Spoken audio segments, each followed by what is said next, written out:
Zygmunt Bauman nació en 1925 y murió recientemente en 2017.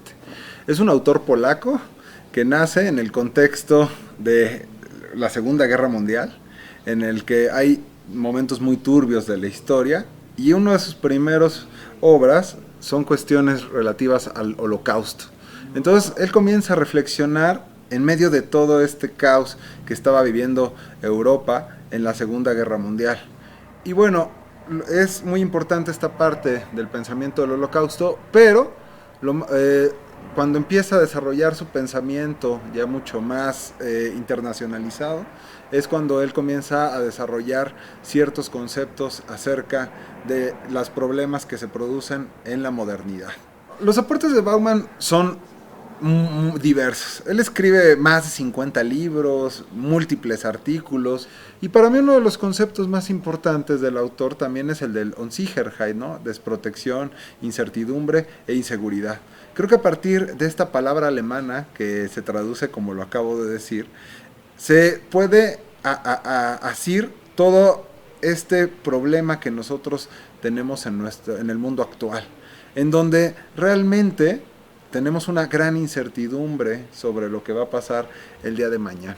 Y entonces él empieza a reflexionar sobre todas estas instituciones que en su momento eran fijas, ¿no? En el que nosotros podíamos estudiar, ir a la universidad, y entonces ibas a tener un retiro más o menos digno, ¿no? También lo reflexiona Guinness, lo reflexiona Richard Seneca, Ulrich Beck, ¿no? También ellos reflexionan al respecto de este asunto.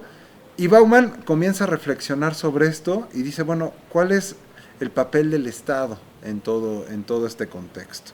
Bauman por momentos fue muy criticado debido a que él, digamos, descontextualizaba el análisis. Es decir, algunas veces no ponía como estos aportes específicos de decir, bueno, en el caso de Europa está sucediendo tal cosa, ¿no? O sea, o en el caso de Latinoamérica.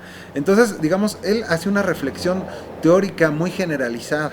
Entonces, algunos en el campo de la sociología muchas veces se le criticaba este nivel de abstracción un poco descontextualizado, ¿no? Si se pudiera decir de alguna manera. Sin embargo, esta forma de reflexión ha sido retomada por una gran escuela que le ha seguido y nos ha permitido reflexionar teóricamente sobre el estado actual de distintas sociedades, ¿no? Y decir, bueno, si bien podríamos pensar que obviamente a partir de la idea de los posmodernos, esta idea de los metarrelatos se han ido perdiendo, ¿no? Él creo que trata de reflexionar sobre el estado actual del mundo y cuáles podrían ser estas consecuencias en las cuales nosotros nos estamos individualizando más, en el que cada vez estamos más disgregados, en el que las redes sociales están sustituyendo, entre comillas, a los espacios públicos tradicionales, ¿no? De cara a cara de las comunidades.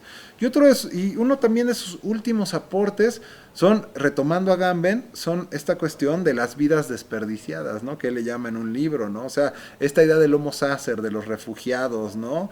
De la gente que también lo había tocado en algunos textos anteriores del habitar en los hiperguetos, ¿no? A partir de reflexiones con Loic Wachan, ¿no?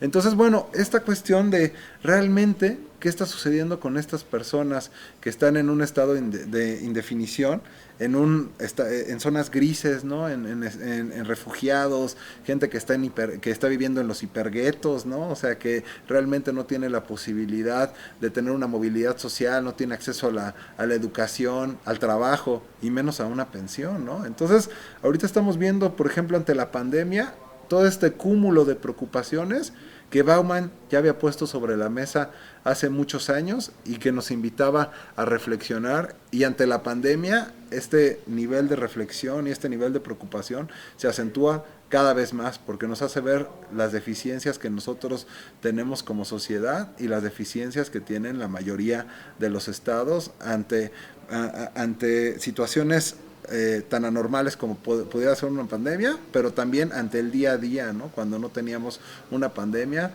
pero que no nos habíamos sentado a reflexionar sobre el asunto de la manera tan profunda como mereciera reflexionar.